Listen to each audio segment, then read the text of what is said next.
So we're going to wrap up the lectures with a lesson on the Cold War and Red Scare. So as I'm sure many of you know, that during World War II, as we discussed, the United States and the Soviet Union were allies. They were uneasy allies, to be sure, but they had a common enemy in Nazi Germany, and so they worked together to bring about the defeat of Hitler and bring World War II in Europe to its conclusion. But the relations between the two countries quickly deteriorated after the war, and that set off a decades-long conflict known as the Cold War. Again, as I'm sure you know, the term Cold War refers to a war in which the two main enemies do not actually wage war against one another, do not engage in direct combat on the battlefield. The U.S. did not bomb Moscow, did not launch nuclear weapons against Washington, D.C. But rather, what the Cold War describes is a decades-long ideological conflict in which the U.S. and the Soviet Union try to each prove that their system is superior. The U.S., a republic, capitalist, the Soviet Union, authoritarian, communist. And they did not fire weapons at one another, but they used other means of engaging in this Cold War, whether it was a war of words and propaganda, whether it was espionage against one another, and also proxy wars, which these are peripheral wars outside of those countries, but in which each country at least has a rooting interest and is sometimes direct involved, as in Korea and Vietnam. There is a sort of parallel here between the Cold War and the current war on terrorism. A couple of parallels. One is that while the Cold War was going on, there was no clear end to it. The Cold War began, say 1947, and did not end until the collapse of the Soviet Union in 1991. So it lasted for several decades. And it did not involve traditional battlefield combat. So that's one similarity between the war on terrorism that we are now living with, in which it has gone on for some time, and there's no clear end in sight. In addition, during the Cold War, the surveillance state reached extraordinary new heights, even compared to World War I and World War II. And so some of the lessons of the Cold War, both positive and negative, may be used in today's scenarios. So let's talk about the development of that surveillance state during the period of the Cold War. We'll talk more specifically about this, but the Red Scare part of this is the fear of communist infiltration.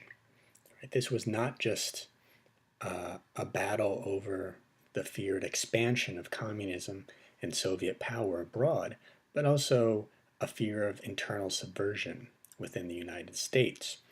And so that encouraged the expansion of the surveillance state, as we'll see. So let's talk about the origins of the Cold War and then get into the details. So as I said, during World War II, the U.S. was an ally of the Soviet Union. In that photograph there, you see Soviet Premier Joseph Stalin. In the middle is U.S. President Franklin Roosevelt, and next to him is British Prime Minister Winston Churchill. Effectively, they were often referred to as the Big Three, as the leaders of the chief allies in World War II.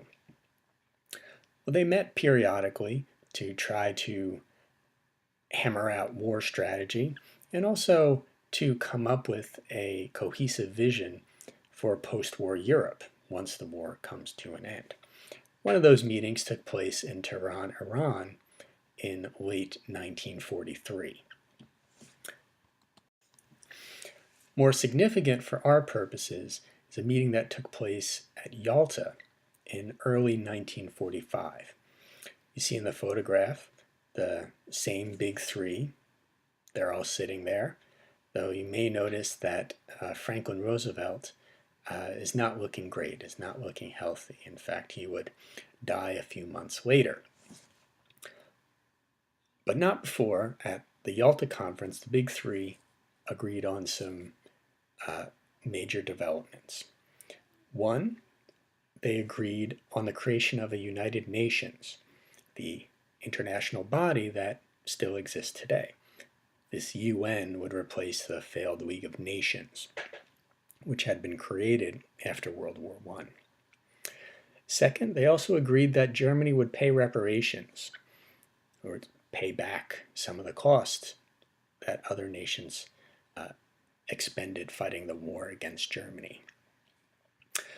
A third point, they agreed that post-war Germany would be partitioned, meaning that it would be broken into pieces and different pieces governed by foreign powers.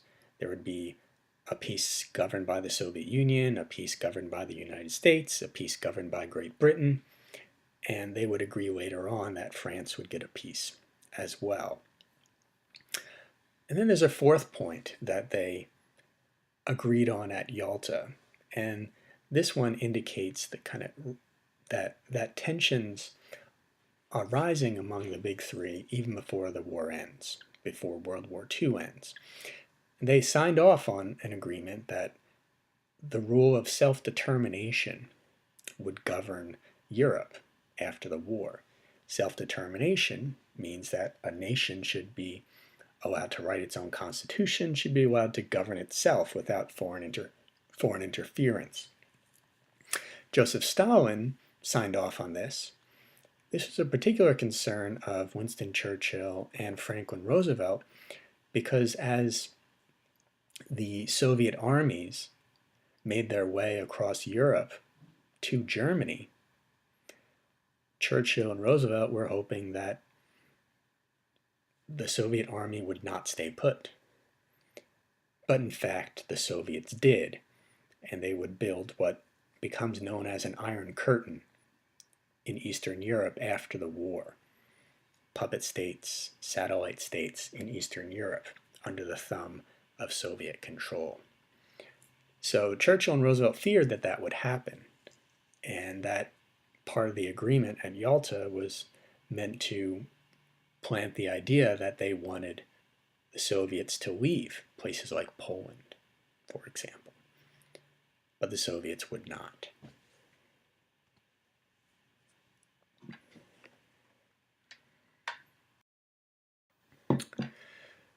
So, the Yalta Conference, that was February 1945. Now, at that point, they did not know that the war would end in May, but in February, they were pretty confident that the war would end in favor of the Allies. Sure enough, it did. May 8, 1945, the war in Europe ends. Unfortunately, Franklin Roosevelt would not live to see the end of the war. He died in April 1945. Which means that the Big Three was going to look a lot different at the Potsdam Conference in July 1945. So this is 2 months after Germany surrenders.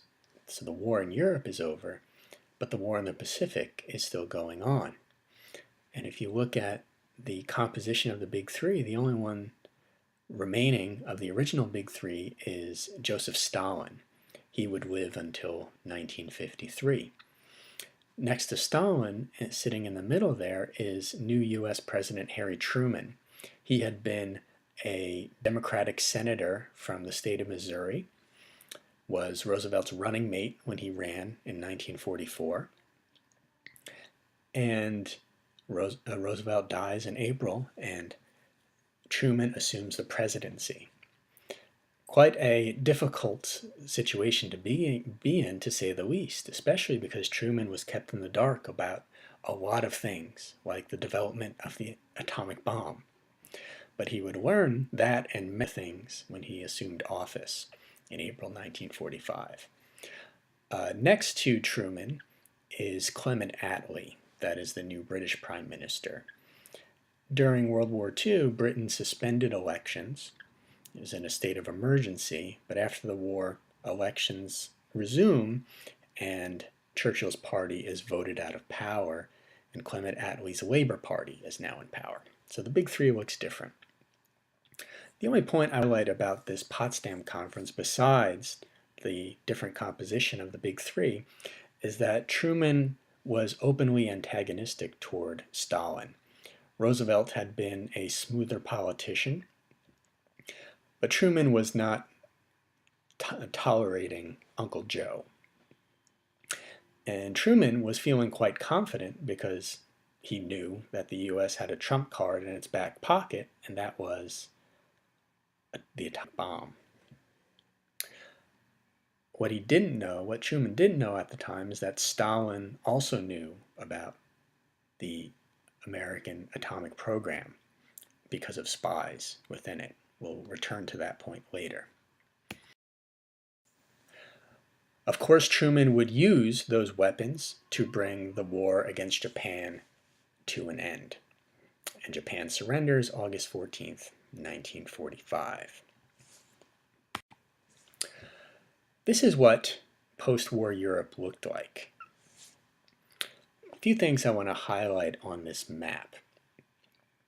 You'll see, if you take a look at Germany, which is to the left of the map, you see the divisions that were put in place. There's East Germany, that is a Soviet sector, and in the west you see a French zone, an American zone, and a British zone.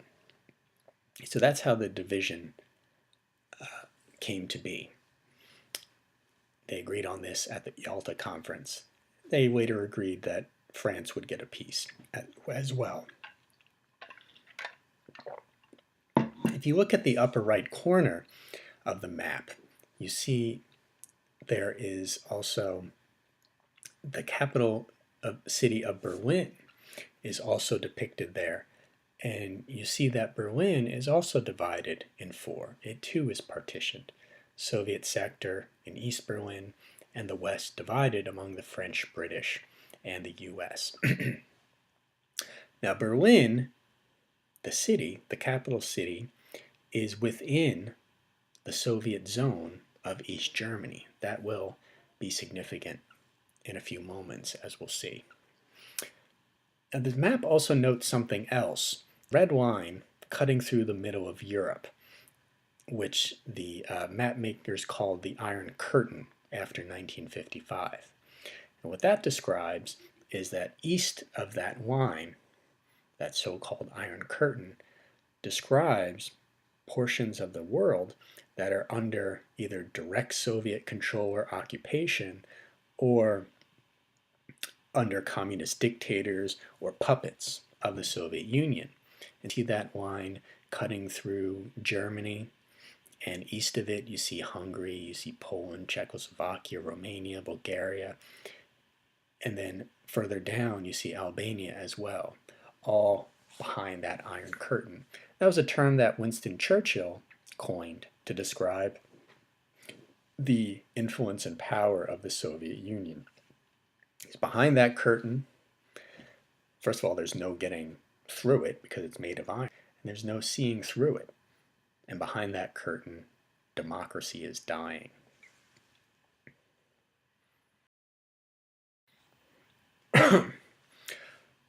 So the war is over, but Europe is in a very unsettled place, to be sure. The toll and destruction and instability that World War II introduced, of course, was not corrected overnight. Two places that were significantly destabilized by the war were Greece and Turkey. And in 1947, civil wars were brewing in those two countries, Greece and Turkey. And on one side of those civil wars were communists. And so Harry Truman, an accidental president, thrust into this position, has a major, significant decision to make. Does the United States, as it did after World War I, pull back from the world, isolate itself into a kind of cocoon, separate itself from the world, and enjoy the protection that the Atlantic Ocean provides? Or does the U.S. engage, take advantage of its position as the most militarily powerful nation in the world and the richest nation in the world? Truman, as this statement indicates, decides that America should lead in some way. And so he states his case with the so-called Truman Doctrine in March 1947. Now, specifically, his specific goal here is to convince Congress to approve funds that will go to Greece and Turkey to prevent a communist takeover there. But also, within this statement, with this call for support for Greece and Turkey, is also a broader vision, one that we often refer to as containment, in which his priority was to contain communism. A war between the US and Soviet Union at this juncture would have been very costly, very destructive, and particularly coming out of World War II, few people had a taste for war on that scale. But the hope was that the Soviet Union's influence and communism in general could at least be confined, prevented from spreading from where they already exist. So Truman makes this statement: the free peoples of the world look to us for support in maintaining their freedoms. If we falter in our leadership, and there's the word, leadership, we may endanger the peace of the world, and we surely endanger the welfare of this nation. So this is kind of a statement kicking off the Cold War. And there will be many strategies and tactics employed in waging this unique kind of war. We would see with the Cold War the rise of what later President Dwight Eisenhower called the military-industrial complex. It's very close collusion between the U.S. government and the security state and private arms manufacturers. And we see a move in this direction with the passage of the National Security Act of 1947. It creates the National Security Council, which is a coterie of military advisors that every president appoints when they take office. And it also creates the Central Intelligence Agency, CIA, for better organized clandestine operations, spying on America's enemies, and also doing other things to kind of disrupt the enemy. And as we'll see, the CIA was also involved in overthrowing foreign governments. And as you know from last week's readings, the precursor to the CIA, the OSS under Bill Donovan. So the national security state is growing. However, it does not mean that it has to be used only in armed conflict. As I said earlier, an outright war between the US and the Soviet Union was not something that anyone welcomed at this point. So when the Soviet Union gets aggressive, Truman and other leaders search for other ways to push back. For example, in June 1948, the Soviet Union orders a blockade of the city of Berlin. Think back to that map we saw earlier.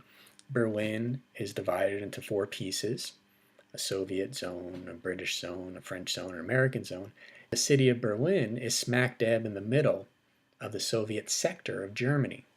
So they are in a position if they wanted to blockade the city and prevent any supplies from getting in. The Soviet Union did this to put pressure on the French, British, and particularly the Americans, who were increasingly cooperating with one another, essentially trying to pressure them to leave Berlin. But instead, Truman orders the Berlin airlift. In order to supply West Berlin, U.S. planes fly over, drop food, drop milk, in order to keep the city afloat. That's how, as this poster says, milk, the new weapon of democracy. It's a little corporate propaganda there from Douglas, which manufactured those planes. In 1949, the Soviet Union would lift the blockade, and the Berlin airlift comes to an end. So this is a lesson that in combating the Soviet Union, all-out warfare was not the only answer. There were other ways to take on the Soviets, and many different ways, methods would be used in the years ahead. But also in 1949, the stakes would be raised when in the summer, the Soviet Union explodes its first nuclear bomb, far ahead of schedule, by America's schedule.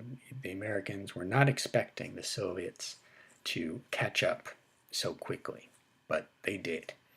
And this kicked off an arms race between the United States and Soviet Union. And it also raised the stakes of the Cold War and further discouraged outright conflict between the two nations. Because if one nation declares war on the other, it's now war between two nuclear-powered nations. Could literally lead to the destruction of the Earth. More bad news came that same year, when in 1949, a civil war in China ended with the communists victorious. So communism, in some ways, containment is successful. It was in Greece and Turkey, where the communist rebels were not successful.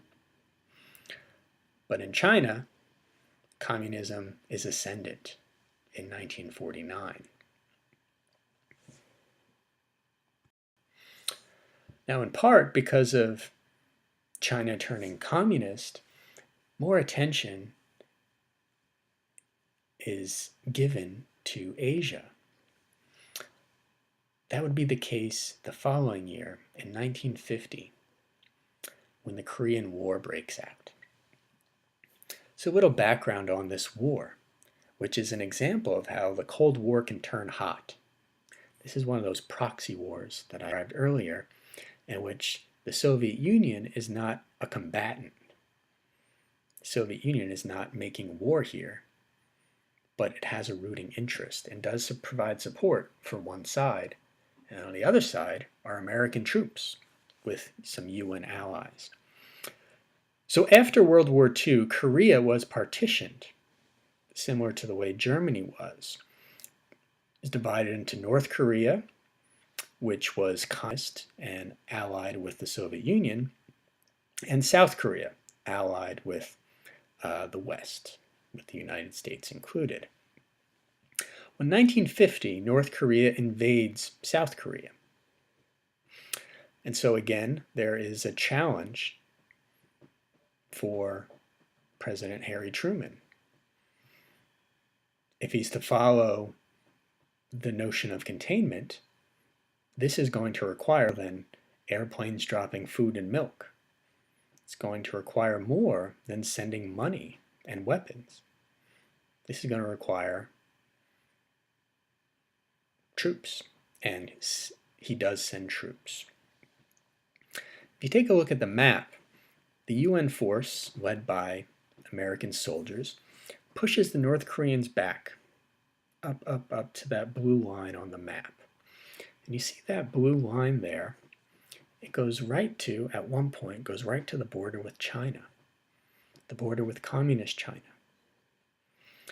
Once the UN's advanced to that point, China grows uneasy and sends its own troops into Korea, and those Chinese forces push the Americans and the UN forces back to the center of the country.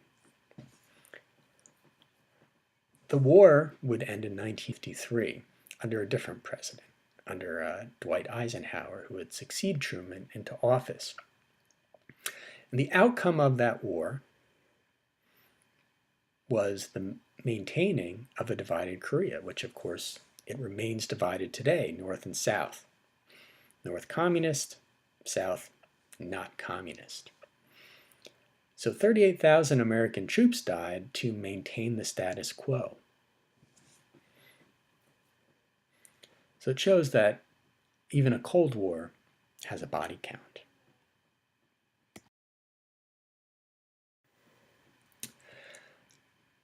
But concerns over communism were not just directed outward at the rest of the world, at places like Germany and Korea and Greece and Turkey. Since communism is an ideology, there's a fear that the ideology those who adhered to it could infiltrate the United States, its government, its military, its institutions, and shape the nation's destiny. And so there was also an anxiety, not just about what was going on outside the US, but also what was going on inside. That anxiety started with President Harry Truman. On March 21st, on March 21st, 1947, President Harry Truman issued Executive Order 9835 that created the Loyalty Review Board and required that all federal civil service employees be screened for loyalty by this board. The criteria for potential disloyalty was, quote, membership in, affiliation with, or sympathetic association with totalitarian, fascist, communist, or subversive organizations, or anyone seeking, quote, to alter the form of government of the United States by unconstitutional means. The Justice Department, along these lines, compiled a list of about 50 organizations that were considered potentially subversive. In that list, the Justice Department compiled a list of government employees who had in some way a connection with groups that were suspect and were on that Justice Department list. The process by which these lists was compiled was almost completely opaque. It's not clear at all how certain groups were identified as subversive. Now, some groups were obvious, like the Communist Party, others less so. More than 4.5 million employees were investigated under this loyalty review process. 378 employees were dismissed out of hand as security risks, and another 5,000 were forced to resign under pressure. Furthermore, this list that was generated by the Justice Department had consequences beyond the government, because the list was made public and it was adopted by other groups. Used by the military, used by private businesses, and other institutions that would refuse to hire these people. So, in a sense, that list became a blacklist. So this is significant surveillance on government employees. And that surveillance, the results of that surveillance was shared and used by other institutions.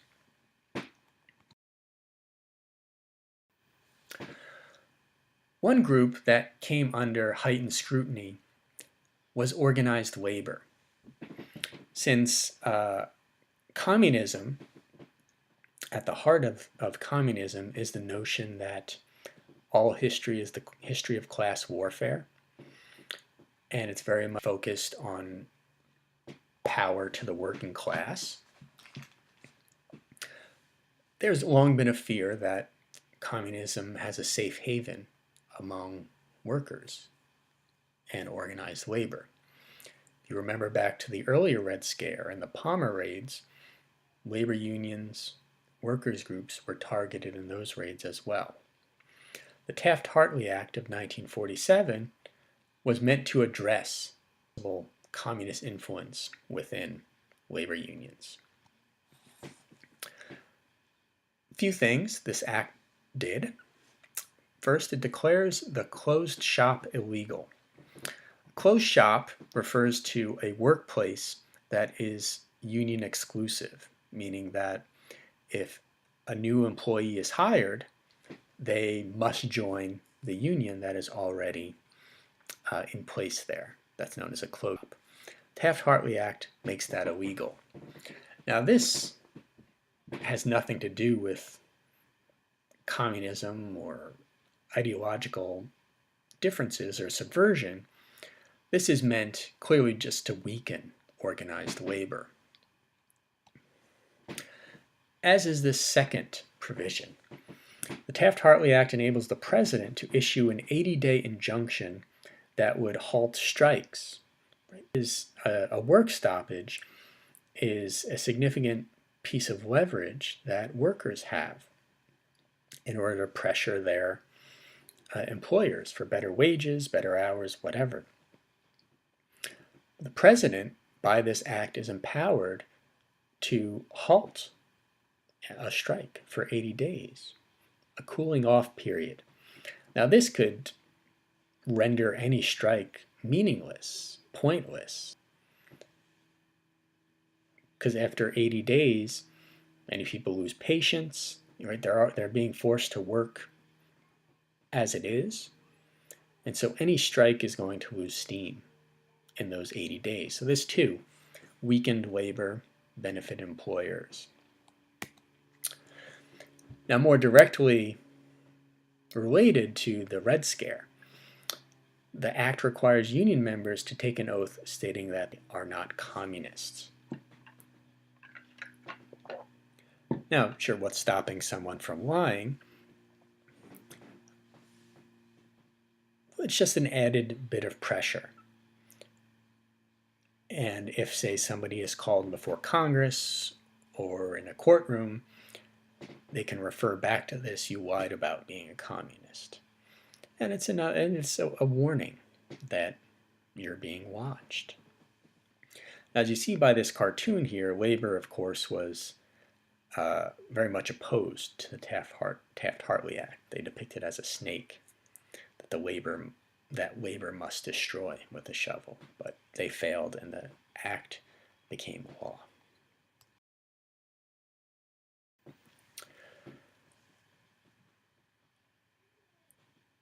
Now, Congress, which of course passed the Taft-Hartley Act, was highly concerned with communist infiltration, communist influence, as was the president, as we've seen.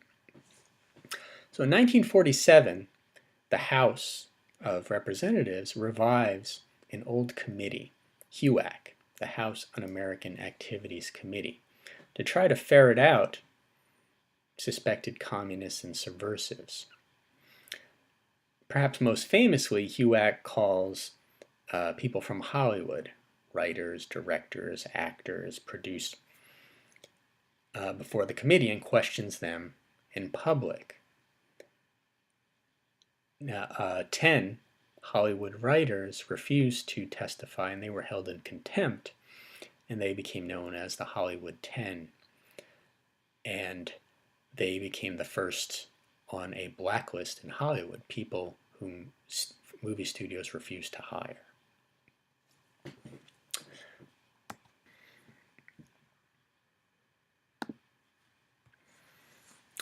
Among the people called before HUAC was a man named Alger Hiss. He's on the screen there, resting his chin on his hand. Hiss worked in the U.S. State Department under the Secretary of State, and he had for many years during the Roosevelt administration. Back in 1939, a man by the name of Whittaker Chambers, who is pictured toward the bottom of the screen, told the State Department that Hiss was a communist spy. Chambers said he knew this because Chambers himself was a member of the Communist Party. He said he got this information from the party on Hiss. Other sources also warned of a Soviet spy in the State Department, though they did not name Hiss specifically. Chambers was the only one who made that accusation of Hiss. So the FBI begins investigating Hiss for possible espionage. Hiss left the State Department in 1947 and sued Chambers for libel, for defamation of his character.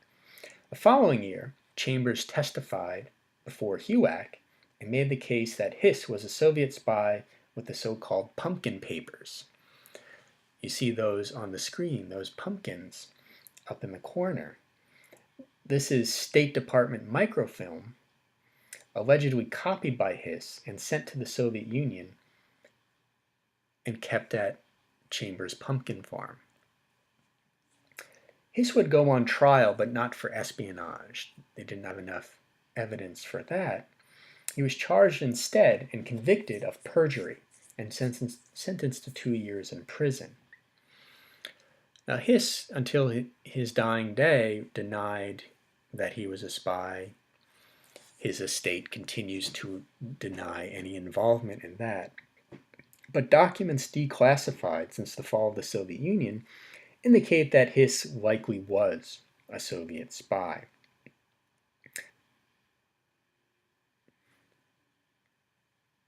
Now, the image of Hiss, a kind of boring-looking, Ivy League educated liberal intellectual, got the idea in people's heads that danger can lurk in the heart of anyone, even one as normal-looking as Hiss. And he became kind of a symbol of these these liberal intellectuals, Ivy Leaguers, who may be working for the enemy. And so there's quite a bit of anti-intellectual fervor and suspicion of academics and others who kind of resembled Hiss. There were more measures taken to restrict communism and to monitor it. The McCarran Internal Security Act of 1950 requires communist organizations to register with the Attorney General. So why do you think Congress wants communists to do that? Because now they can be monitored. They can be watched. This is an expansion of the surveillance state. Anyone who's a part of a communist organization is now under the surveillance of the Attorney General. This act establishes a board, the Subversive Activities Control Board, to investigate any suspected communist subversion. And furthermore, this act allows for emergency detention of suspected subversives. What emergency detention means is that someone could be held without charge, could be taken into custody, interrogated, but not be told what they're being charged with, or even there need not even be a charge. So we see some parallel here between this was controversial at the time of the Cold War, and we've had a discussion about some of the measures taken during the War on Terror, about monitoring Americans, about incarcerating detainees, many of them without charges. So what we're experiencing today is not necessarily without precedent. The context is different. Now, fear is easily exploited. because when people are filled with anxiety and fear, we're not at our most rational. And so there can be hucksters, demagogues, who can exploit that fear for their own personal gain and advancement. One of those individuals was Joseph McCarthy, pictured there, a Republican senator from the state of Wisconsin, who was an inveterate liar. He lied about service in World War II. But he was an opportunist as well, and he exploited this anti-communist hysteria for his own gain. In fact, he came to anti-communism as an issue in a discussion with a priest, a friend of his, over lunch. He said, what am I going to run again? What's going to be my run again? The priest says, how about communism? Said, aha, that'll do it. And so he makes public speeches claiming that he knows a certain number of communists are within the State Department, and then the next time the number is different. He makes this shit up. And many people are called before his Senate committee, questioned and embarrassed, their reputations, in some cases lives ruined. Now McCarthy would fall unceremoniously in 1954. He grows so unhinged that he begins accusing the president, at that point President Eisenhower, being a communist. He accuses high-ranking generals and members of the military of being communist, and he has a very public meltdown that's televised. So his McCarthyism is short-lived, but the fears don't die off.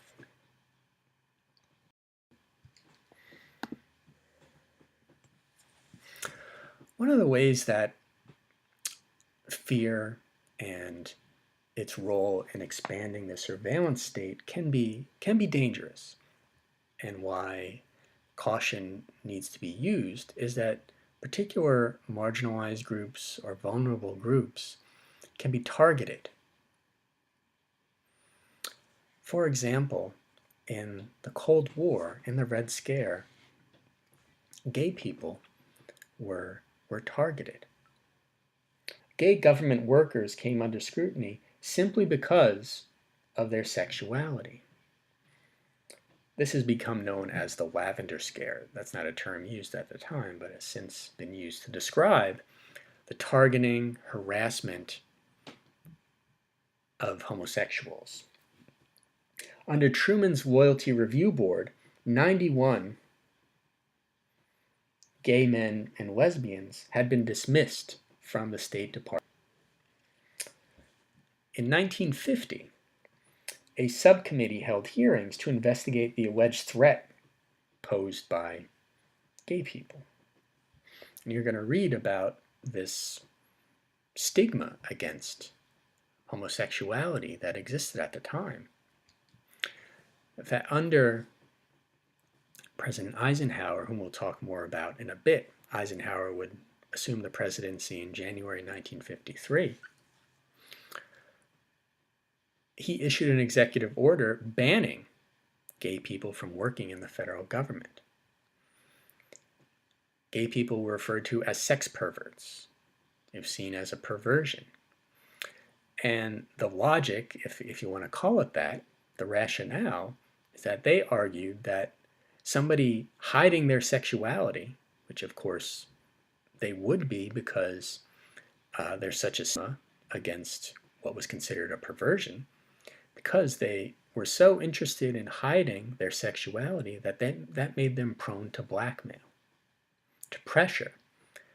A communist could come up to them and say, work for the Soviet Union or I'll expose your sexuality. Now, there's no evidence that this was ever done. That if you look at this magazine headline here, how the Reds blackmail homosexuals into spying for them, there were two men who worked for the State Department who left the country, fled to the Soviet Union out of sympathy for that cause. They were not gay, they were not lovers, but this headline describes them as such. And if you were to find this article, you would see the rather shameful language used to describe them. Also read that in one of your readings.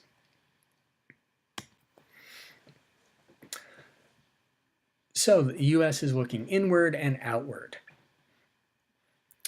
Another tool in that pursuit is the National Security Agency. We've talked quite a bit about the NSA already in this course, which of course plays a significant role today in bulk collection of phone data, etc. The NSA, as part of this expanding surveillance state military-industrial complex, was created in 1952. And there's its facility, the way it looked back when it was created. Now, don't worry too much about the NSA. They have pony rides. And although this Red Scare could lead to hysteria and abuse of power, there were indeed threats within the United States. We've seen these people before. There's Klaus Fuchs, David Greenglass, there at the bottom of the screen, and the man with the mustache, Julius Rosenberg. Julius was a former member of the Communist Party who worked with spies in the American nuclear program. And Julius recruited other communists to act as spies and passed along to the Soviet Union secrets gathered by this network of spies. One of those men in that network was David Greenglass, who was Julius's brother-in-law. Julius was married to Ethel Greenglass. The other was David. The British and the Americans first catch on to Klaus Fuchs, the young man in the glasses to the left of the screen. He leads them to David Greenglass, and Greenglass leads the authorities to the Rosenbergs.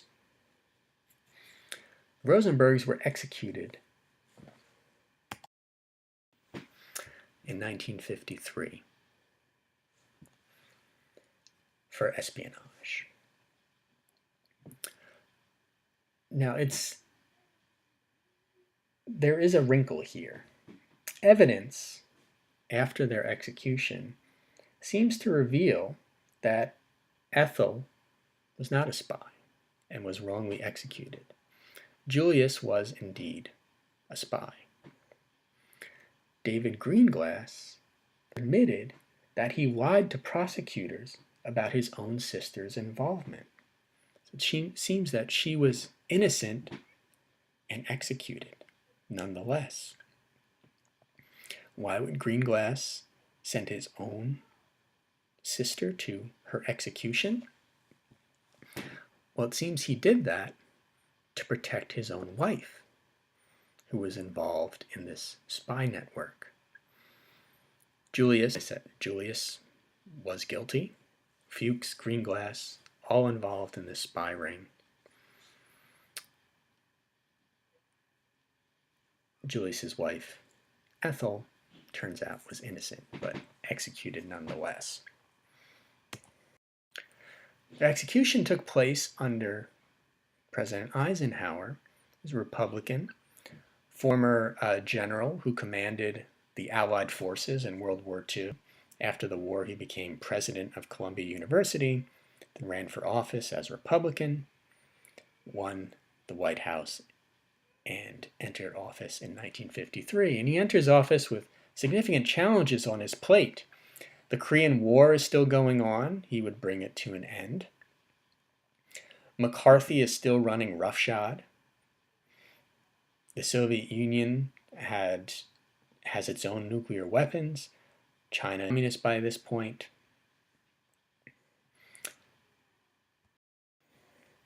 One of the ways that the Eisenhower administration would combat the potential threat of nuclear war was with the promise of mutual assured destruction, which can be shortened to MAD, M-A-D.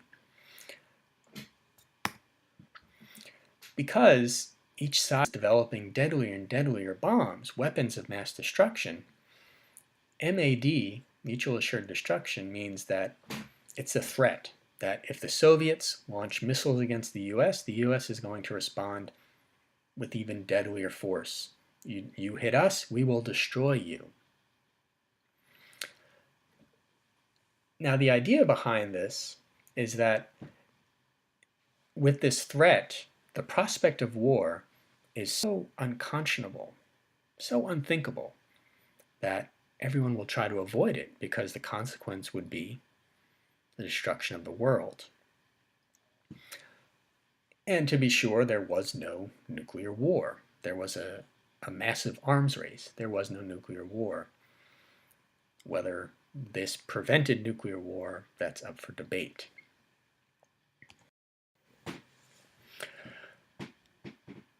Now, while the US and Soviet Union are lobbing threats at one another, if not bombs, US clandestine operations are interfering in other nations and overthrowing governments, as in Iran in 1953. Iran elects Prime Minister Mohammad Mossadegh, pictured there. But the US considered Mossadegh a threat because he had promised to nationalize Iran's oil supply, which meaning taking it from private corporations, many of them British and American, and putting it under the government's control and distributing the wealth among the people. That smelled too much like socialism and communism, and so the CIA decides Mossadegh has to go, so they organize Operation Ajax with the opposition to Mossadegh, and he is removed from power. The CIA, the following year, organizes a coup to remove Guatemalan President Arbenz, Jacobo Arbenz. Arbenz, like Mossadegh, was popularly elected in elections that seemed to be on the up and up. But Arbenz's crime was also sounding too much like a man of the people, too much like a socialist, in a way that would offend global corporations. So Arbenz runs with the promise that he will seize lands from fruit companies and distribute that land to the people, to the peasants. He argued that, and this was true, that companies like the Dole Fruit Company, they kept 80% of their land fallow. They weren't using it. He said, Arbenz, let's put that to use. Take it, distribute it, put it to good use. That too smelled too much like socialism, communism. Operation PB success. Arbenz is out of the picture. So this is all in the effort of containment. And Eisenhower would continue to try to contain the spread of communism. As you see, in many different parts of the world, Iran, Guatemala, we've already seen interventions in Korea, in Turkey, and Greece. And the concerns about internal communist subversion would not die with the disappearance of Joe McCarthy, as evidenced by the Communist Control Act of 1954, which simply outlaws the Communist Party in the United States. It becomes a crime to join the CPUSA and offer support for it, give money, pay dues. And we're talking about federal measures here. There would be additional state laws, state measures, individual cities and towns would also have their own systems of surveillance, their own laws. I mean, some states banned communists from getting fishing licenses or becoming professional wrestlers. So had their eyes out for potential communists. You see some of the propaganda, so-called educational films at the time, and they try to give people tips. These are produced by the government. Give people tips how to spot a communist. Well, if they call for the overthrow of the government, if they say that America is an evil empire, and so on. But they also say maybe they'll do none of these things. So in other words, everyone is a suspect.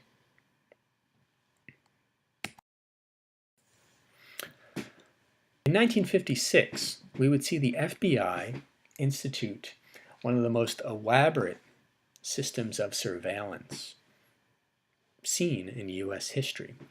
One that would, once the details of it were later learned, would cause no small amount of outrage.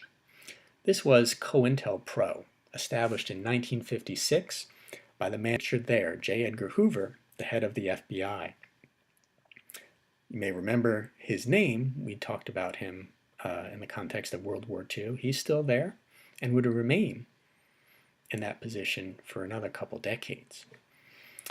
So in COINTELPRO, the FBI puts in place projects intended to, quote, expose, disrupt, misdirect, discredit, neutralize, or otherwise eliminate subversive organizations. Those words in quote marks are Hoover's own words. They used a variety of methods. They would put spies in these organizations, infiltrate them, and from within, these spies could report back to the FBI, or within the organization try to sow division within the organization. To read an article about a civil rights photographer who turned out, we've learned only in the last few years, was a spy for the FBI. So civil rights groups were considered subversive by Hoover.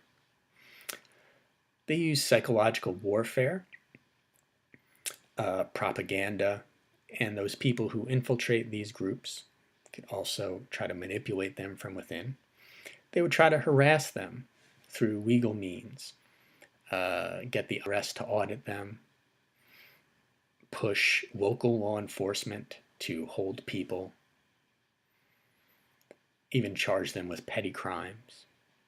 And they also used illegal surveillance, breaking and entering, unlawful wiretapping, and in at least one instance, murder.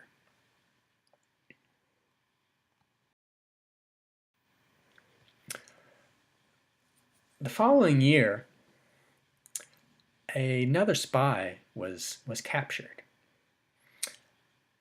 And you see his name there is in quotation marks because that wasn't his actual name. It's more of a code name. Rudolf Abel, the man pictured there, was actually born William Fisher in Britain to Russian-born parents. He and his parents later returned to Russia.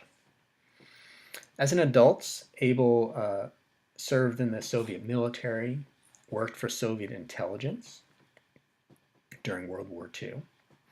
After doing that, after the war, Abel joined the KGB, which is the Soviets' security agency, kind of like their CIA. In 1948, Abel snuck into the US through Canada and made his way to Brooklyn, where he posed as an artist. And in this role, he would pass on secret information from other spies to the Soviet Union. Authorities caught wind of him because one of the people in his spy network surrendered himself to the embassy and began spilling the beans. And when investigators made their way into Abel's Brooklyn apartment, they found At his home, a hollow pencil for concealing messages, a code book, radio transmitter, and a number of fake IDs. He would be sentenced to 45 years in prison, but as we'll see, his incarceration would turn out to be much shorter. Before we get back to Abel, let's talk about some other developments in the world that only heighten the Cold War. In 1959, communism wakes up in America's backyard when the Cuban Revolution of 1959 results in a communist victory in communist Cuba under the leadership of Fidel Castro. Now, the U.S. is concerned with a communist state not far off the coast of Florida, right in America's backyard, right in the Western Hemisphere. So there's an attempt to overthrow Castro's communist regime. Some of you may have heard of the Bay of Pigs. It's a disaster. The CIA works with and trains refugees from Cuba, sends them back to Cuba to try to overthrow Castro, and it is a complete disaster, a failure. There are attempts to assassinate Castro that fail. And feeling boxed in, Castro reaches out to the Soviet Union.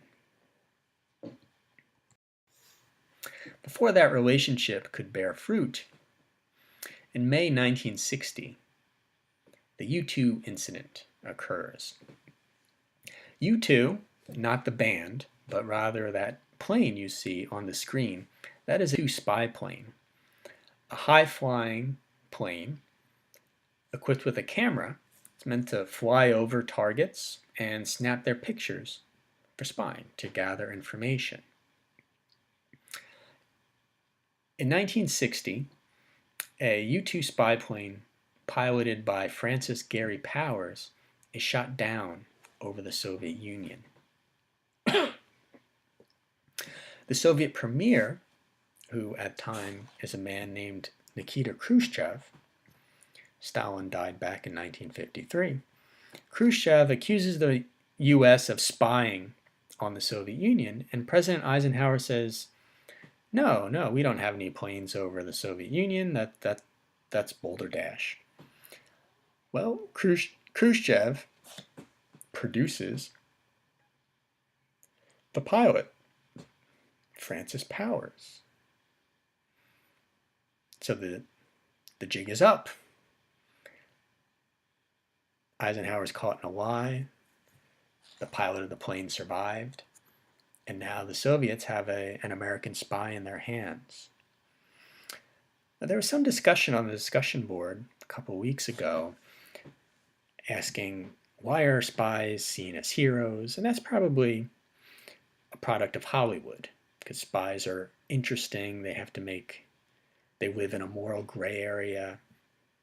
They're under pressure, anxiety-ridden, living exciting lives. So they are often made the protagonists in films. But Francis Gary Powers was actually reviled in the United States for being captured. He was very unpopular.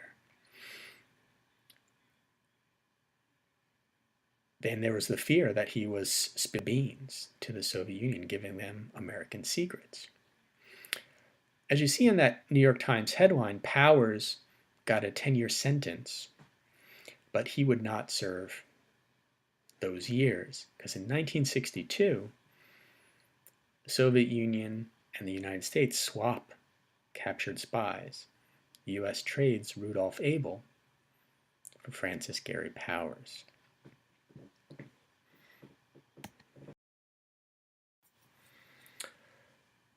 So the twists and turns of the Cold War continue, even as the machinery of the U.S. system, political system, continues to work. In 1960, it's time for another presidential election. Who's running this time? Well, on your right is the Republican nominee Richard Nixon. Nixon, former congressman from California, and Eisenhower's vice president for both terms. His opponent was Democratic Senator John F. Kennedy. Kennedy, by a narrow margin, would win the election. And I should note that in this election and almost all elections at this time, Democrats and Republicans were both anti-communist. Now, they tried to each other as weak on communism in some way, but there wasn't an anti-communist party and a pro-communist party. They were both populated by Cold Warriors. Kennedy lambasted the Eisenhower administration for quote-unquote losing Cuba, and he accused the U.S. of falling behind in its arms race with the Soviet Union, saying that there was a missile gap. There wasn't a missile gap. But there was a Cold War consensus at the time. Kennedy comes out on top in this election. This isn't the last we'll hear of Nixon. Kennedy would face his share of challenges as president related to the Cold War. One of the biggest challenges of that Cold War was the Cuban Missile Crisis of October 1962. So where did we leave Cuba? Cuba, communist in the Western Hemisphere, close to the United States, very isolated, threatened by the U.S., reaches out to the Soviet Union, and the Soviet Union says, hey, how would you like some missiles?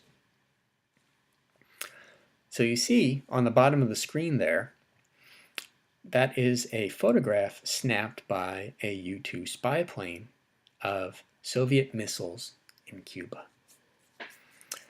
This kicks off a standoff between the U.S., Cuba, and the Soviet Union.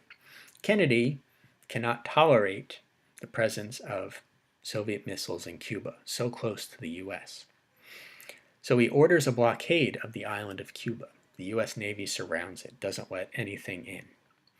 Food supplies, weapons, nothing. And he says, we will not lift this blockade until the missiles are gone. After 13 tense days, they come to an agreement. The Soviets and Cubans say, we will remove those missiles, and they are removed. The U.S. says, we will lift the blockade. We will stop trying to kill Castro, and we will remove our own missiles from Turkey. That last piece was a secret part of this deal. That the U.S. had missiles, they were kind of outdated, but missiles in Turkey that could be deployed against the Soviet Union. And those were removed as part of this agreement. So this is actually the closest the world has come to nuclear warfare. The consequences of a wrong turn here could have been disastrous. This shows how the fears were, in many cases, justified and real, but at the same time they could be exploited and abused. But indeed, the stakes were high. Now, another development, Cold War related, that would dominate American foreign policy for the decade after the Cuban Missile Crisis was the war in Vietnam. It's another proxy war, very controversial and divisive one. We're going to cover that in part 2 of this lecture. Suffice to say that the Vietnam War was a continuation of the policy of containment and a continuation of many of the surveillance programs that began earlier, and not just the continuation, but an escalation of those programs. And so we'll see how that worked in a moment.